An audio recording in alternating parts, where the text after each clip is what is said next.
이곳에서 이 영을 받아가기 원합니다. 아멘. 하나님 아버지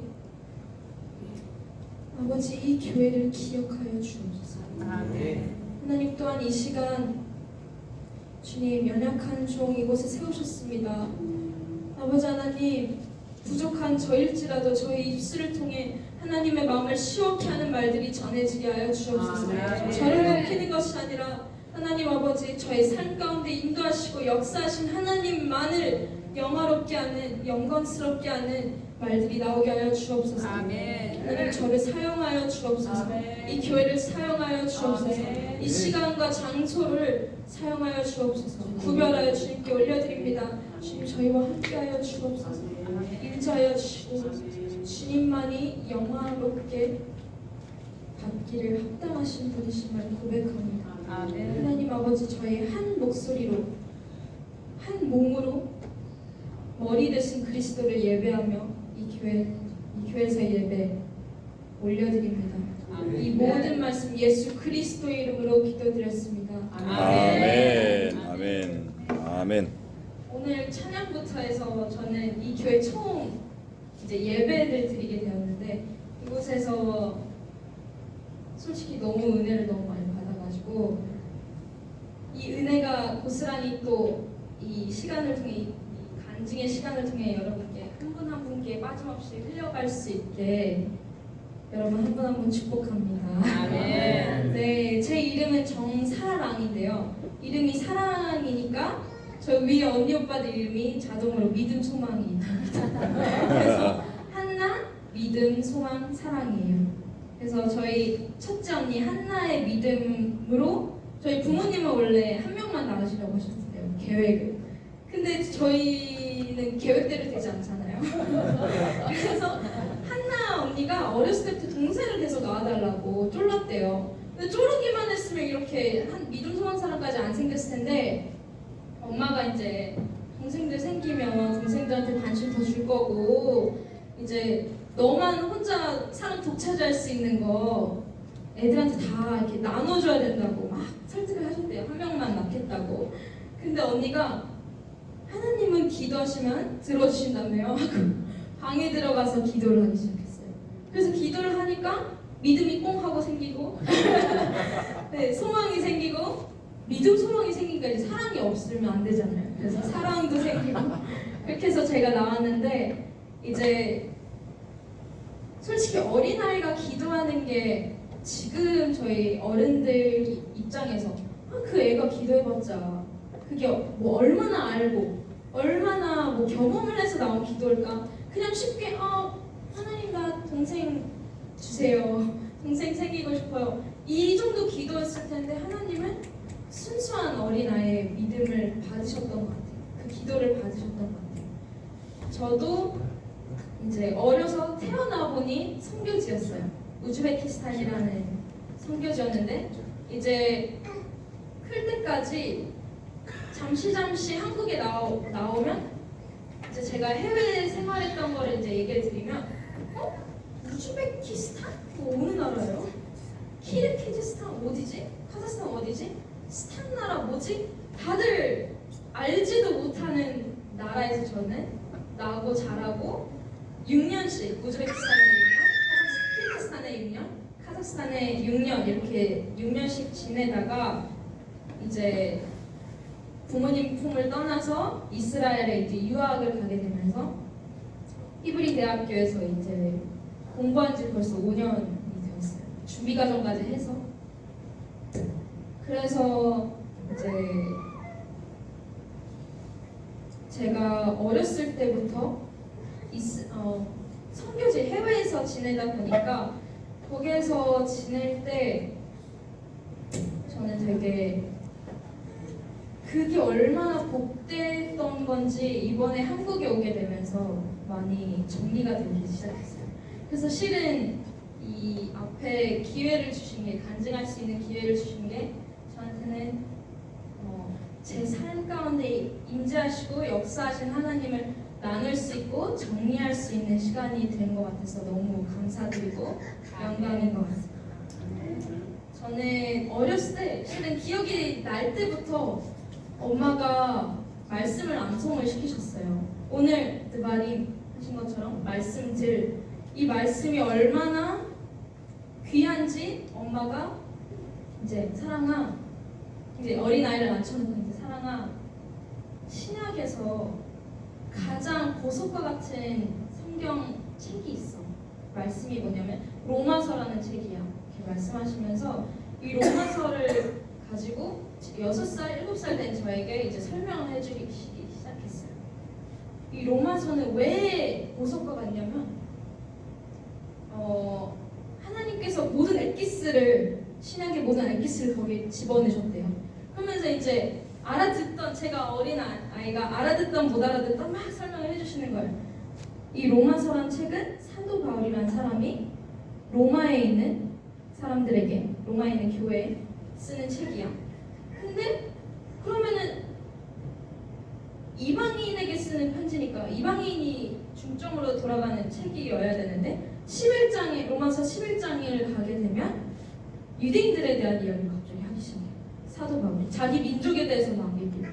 열변을 토하면서 사도 바울이 얘기를 하는데 그게 뭐냐면 이방인들, 너희들 유대인들 하나님께서 버리셨다고,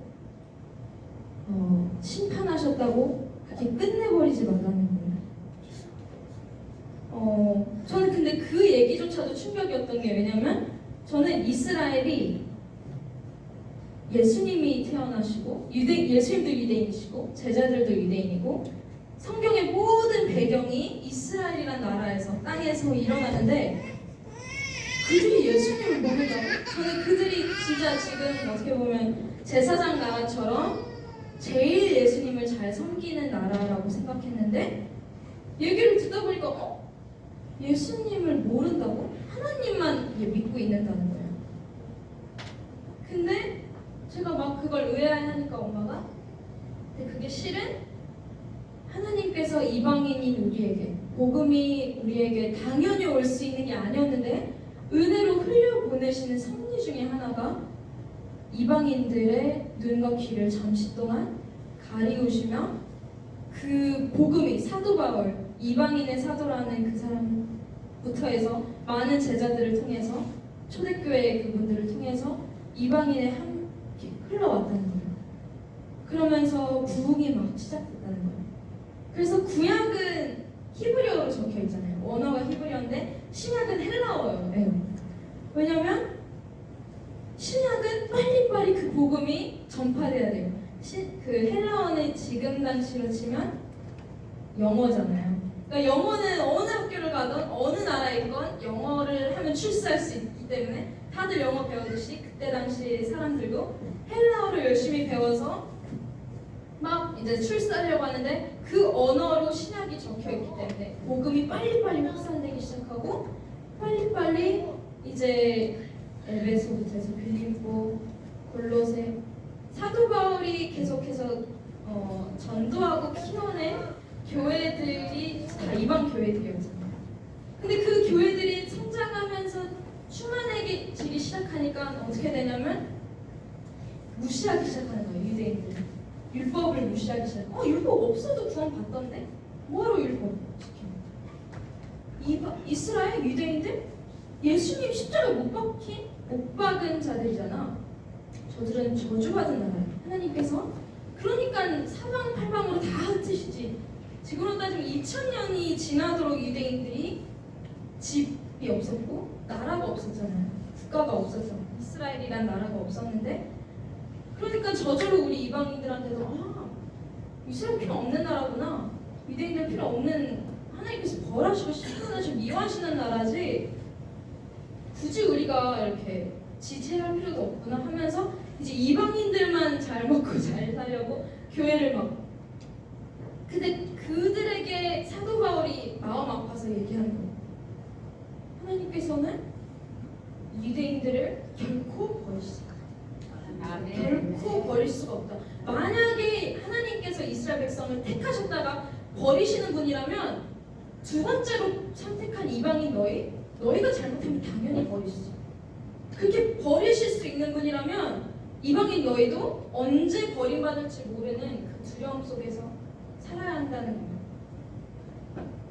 그래서 물론 그때 어릴 때는 더 깊이까지는 알지 못했지만 엄마 그 얘기를 들으면서 엄마 저 그러면 이스라엘의 빚 갚으러 갈래요. 이스라엘 선교 가고 싶어요. 그때는 뭔지도 몰랐어요. 근데 제 주변이 다 선교사님들이에요. 저희 부모님도 선교사님이세요. 그리고 저는 이제 그때부터 엄마가 이제 말씀 로마서를 계속 외우기 시작하는데 1장부터 16장까지 외우게 하시는데 이제 노트에 다 말씀을 다 적으시고 동그라미 막 색깔 알록달록하게 아이가 봤을 때 재밌게 이렇게 해놓으셔서 항상 외우기 전에 다 설명을 해주시고 그 다음부터 매일 20절씩 외우기 시작하는데 그게 전혀 어렵지 않았던 게 왜냐면 저는 그게 교육의 중요성인 것 같아요. 왜냐면 저는 저희 집안에 제가 났을 때부터 그렇게 외웠고 저희 언니도 엄마가 암송을 시키셨기 때문에 태어나서 이 나이 때는 다 외우는 게 당연한 거구나. 그래서 학교 가서 이제 애들한테 근데 너희 집에서는 어디 외워?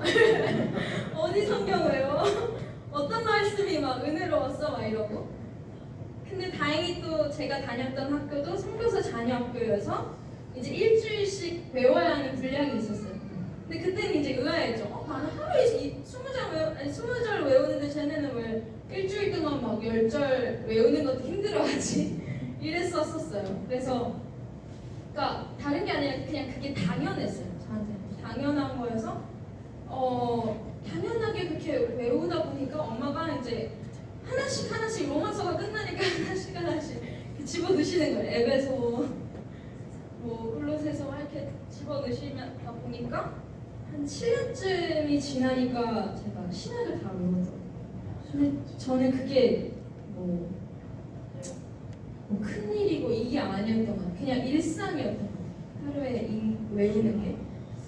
근데 제가 한국에 이제 잠시 오면 이렇게 방문할 때마다 이제 부모님이 이제 많은 교회들이 인사하러 다니시면 이제 제 얘기를 하시면서 제가 앞에 나와서 이 말씀을 외우기 시작했어요.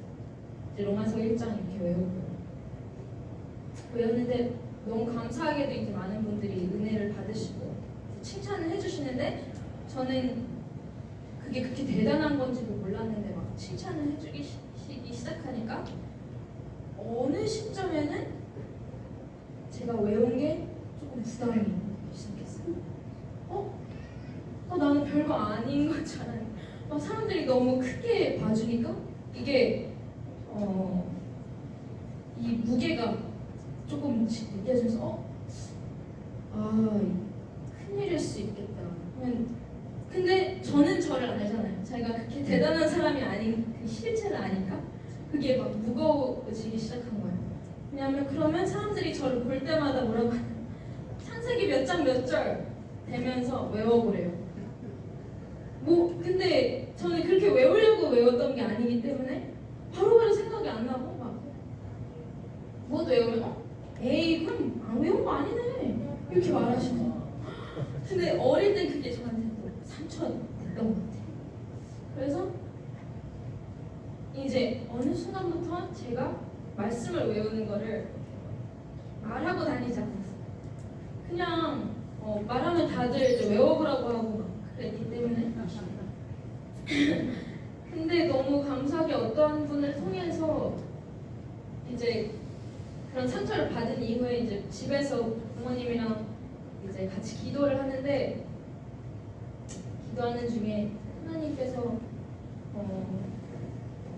그러니까 제가 달달달달 외워서 이제 막 몇 장 몇 절 해서 바로바로 이제 오토매틱하게 막 나오지 않으니까 나는 외운 게 다 없어진 건가? 이런 걱정을 했었어요. 그래서 내가 외운 게 다 헛된 건가? 이런 생각을 했었는데 아빠가 그때 아마 기도하시면서 봐주셨는데 환상을 보셨는데 그 말씀이 한 세포 하나하나에 박히더래요. 이 말씀이. 그래서 저는 잊었을지언정 하나님은 제 세포 하나에 넣으신 거예요. 그래서 그때부터 내가 이 말씀을 애초에 내 힘으로 외운 것도 아니고 나를 어떻게 하려고 외운 게 아니고 그냥 순종했죠. 어렸을 때 부모님이 외우라고 하셨을 때 그냥 순종했을 때 이 말씀들이 세포가 되어 저의 영적 세계를 열어주시고 저의 믿음 신앙생활을 열어주시고 하기 시작하면서 이 말씀이 이제 살아 역사하시는 그게 된 거예요. 제가 이해하고 외운 건 안 할 거고요.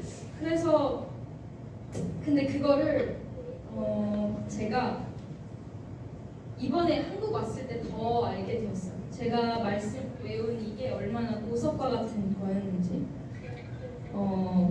사탄은 보니까 제일 장점을 제일 먼저 치는 것 같아요. 제일 하나님께서 이 부분을 사용할 것 같으면 걔네는 귀신처럼 알아가지고 그거부터 치는 거예요.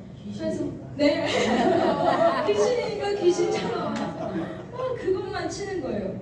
그래서 어떻게 보면 저한테는 그 말씀이 제일 큰 무기고 제일 큰 장점이자 달란트 은사였는데 사탄이 그거부터 치기 시작하니까 아까 말한 그런 상처들이 하나하나 저도 모르게 쌓여서 이 보석을 이렇게 상처로 덮어둬서 이 안에 깊숙이 이렇게 숨겨뒀던 것 같아요.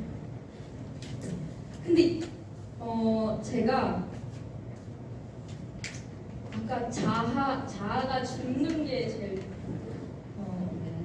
좋다고 하셨는데 제가 부모님 밑에서 살면서 20년을 살면서 그걸 자아라고 해야 되는지 모르겠는데 그냥 저의 생각보다 부모님의 믿음으로 그냥 그걸 흡수해서 받았던 것 같아요. 그 은혜를 그 바운더리에서 은혜 받으면서 축복받으면서 그렇게 살다가 그때는 순종하려고 애쓰고 순종한 것도 아니고 그냥 흡수가 됐는데 이스라엘 땅을 가니까 부모님의 그 그늘이 없어진 거예요.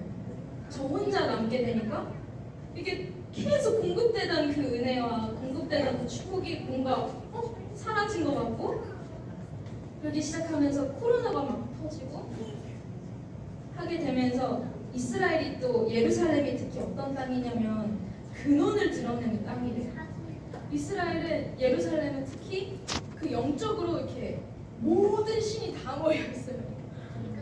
진짜 말씀드린 것처럼 하나님의 도성이니까 사탄이 그것부터 치는 거예요.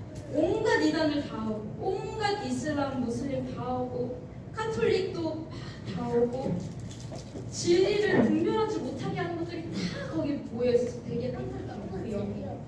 그래서 그 자리 특히 코로나 때 방 안에 혼자 있으면서 거기서 막 근원이 막 안 좋은 게 막 드러나기 시작하는데 저는 상처의 상자도 모르고 20년을 살았는데 거기에서 막 다 나오는 거예요. 그래서 저는 이거를 드러내는 순간 저는 지옥 가는 줄 알았어요. 왜냐면 저는 상처랑 상관이 없는 사람이었는데 드러내면서 막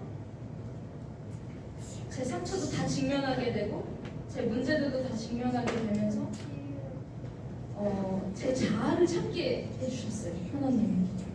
그래서 제가 생각하는 거, 제가 좋아하는 거 그런 거를 다 찾게 해주셨는데 저는 그걸 찾게 해주셔서 하나님과 동행하게 하시는 줄 알았거든요. 근데 말씀해 주신 것처럼 하나님은 자아를 제대로 죽이시기 위해서 자아를 찾게 해주셨더라고요. 자아가 애매하면 죽어도 제대로 죽은 게 아니에요. 그러니까 제대로 자아를 상아 넌 이런 사람이야. 제대로 파악을 할 때쯤 이제 머리부터 죽이시기 시작하는데 처음부터 이렇게 넘어지면 꼬꾸라져서 죽잖아요. 그러니까 이 머리부터 약간 그냥 감당할 수 있는 만큼씩 이렇게 치시면서 발까지 해서 이렇게 치시는 것 같아요. 근데 그거를 치시는 와중에 제가 외웠던 말씀들이 얼마나 보석인지를 알게 됐어요. 전에는 그냥 어렸을 때 당연히 했던 거고 그냥 순종했던 거고 뭐 누구 말에 의해서 그냥 누군가가 한마디 하면은 마치 제가 외운 게 별게 아닌 게 돼요. 저희 인간의 자아가 있으면 남들의 말에 좌지우지가 돼요. 너가 어떤지 남이 저를 판단하면 평가하면 내 랭킹이 내 레벨이 그 정도밖에 안 된다고 생각하는데 제 자아가 죽어가는 과정에서는 하나님이 저를 어여쁘다 하니까 어여쁜 사람이고 하나님이 저를 사랑하는 자녀라고 하니까 자녀가 되는 거고 제 어떤 자격이 있어서도 아니고 저희 어떤 때문이 아니라 자격 없는 저에게 자녀의 옷을 입히시면서 다 세팅 다 해주시면서 사랑은 너무 어렵다. 근데 그렇게 불러주시는 분 앞에 제가 서지 않으면 저는 남들이 평가하는 그 정도 수준에 끝나는 거죠. 그랬을 때 이 말씀 제가 어렸을 때 받았던 그 보석과 같은 그 말씀들이 얼마나 귀한지 하나님이 아멘. 그 시간 가운데 말씀 외운 것도 외운 거지만 저는 그 20절을 외우는 그 시간 동안 하나님은 저와 교제하고 싶으셨던 것 같아요. 교제하고 계셨던 것 같아요. 어린 아이 듣고 하나님이 실은 지금보다 그때가 더 순수하잖아요. 잘 모르잖아요. 근데 하나님께서 그 시간을 받으시고 싶으셨고 그 중심을 받으시고 싶으셨던 것 같아요. 그래서 저는 많은 분들이 이제 선교사 자녀라고 하면 고생 많았겠어요 이러시는데 저는 복 받은 기억밖에 없어요. 실은 한국 땅에서 한국 교육을 받았다면 지금쯤 제가 또 어떤 모습이었을지 상상도 안 되고 오히려 이름이 사랑이라고 놀림도 많이 받았어요. 근데 하나님께서 그곳에서 저에게 보석과 같은 말씀을 주시고 그런 경험들을 하신 게 저희 집안이 특별해서도 아니고 환경이 특별해서도 아니고 말씀이 너무 특별해서 그래서 이 창대 섬김교회 안에는 말씀이 너무 살아있는 것 같아요. 기반의 하나하나에도 지금 살아있는 말씀들이 히브리어들도 있고 한국어도 있나요? 다 적혀 있잖아요. 이 말씀들이 살아있는 것 같아서 이 찬양들도 너무 살아있는 것 같아서 저는 너무 예배는 처음이지만 집에 온 것처럼 좋았습니다. 감사합니다. 시간 더 해줘요. 더 해줘요.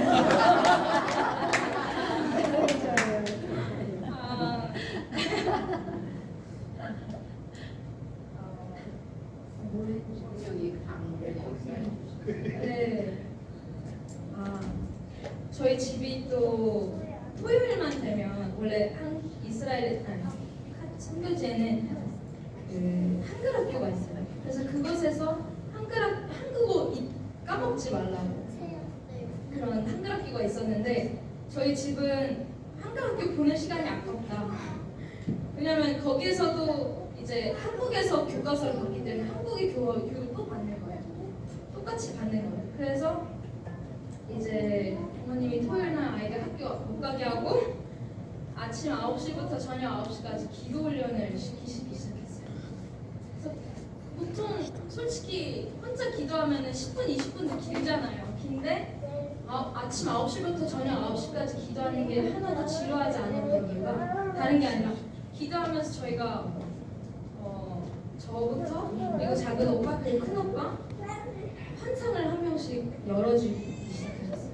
그래서 어리지만 어린아이의 눈높이에 맞는 환상, 중학생 오빠는 중학생에 맞는 환상, 고등학교는 고등학생에 맞는 환상, 그리고 아빠는 아빠의 수준에 맞는 환상을 보여주시는데 근데 성경에도 그러잖아요. 은사가 있으면 또 해석이 필요하잖아요. 해석이 또 정확하게 돼야 이게 위험하지 않는데 저희 엄마는 환상은 못 보시지만 그 분별하는 영을 하나 주셔가지고 해석을 해주시는데 저희는 환상은 보지만 그냥 기도하면서 보게 된 환상을 나누면 뜻은 몰라요.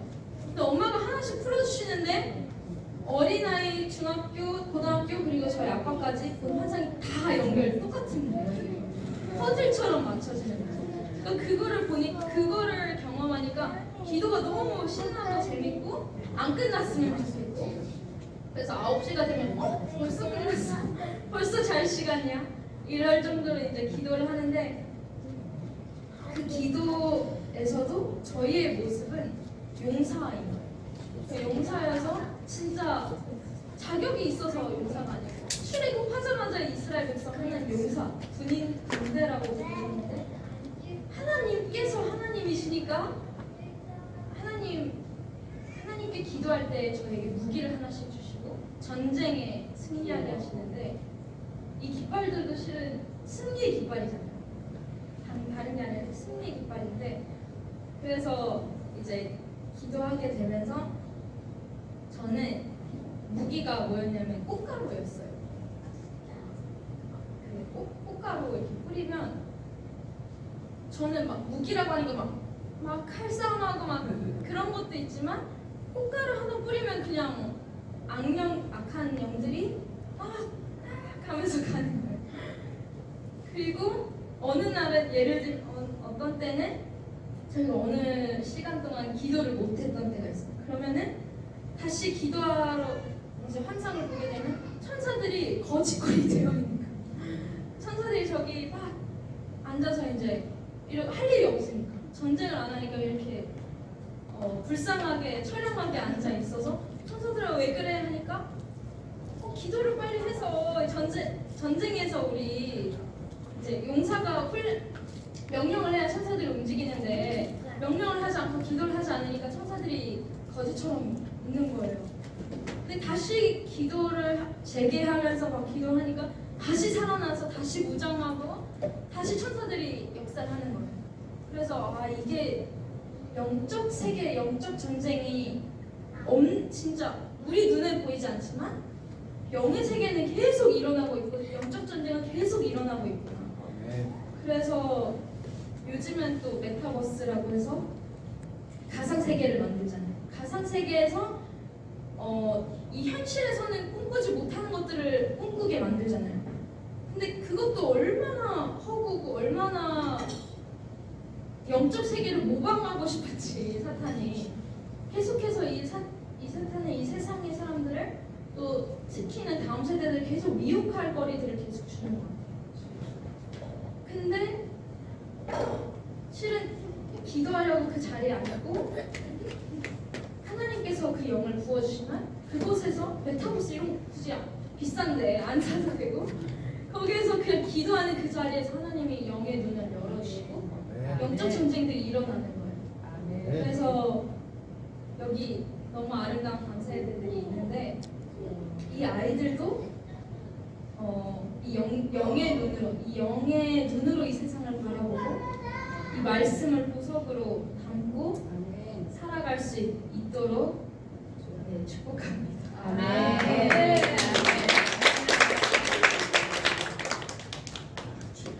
어떤 물로부터 눈물이 줄줄줄 흘려서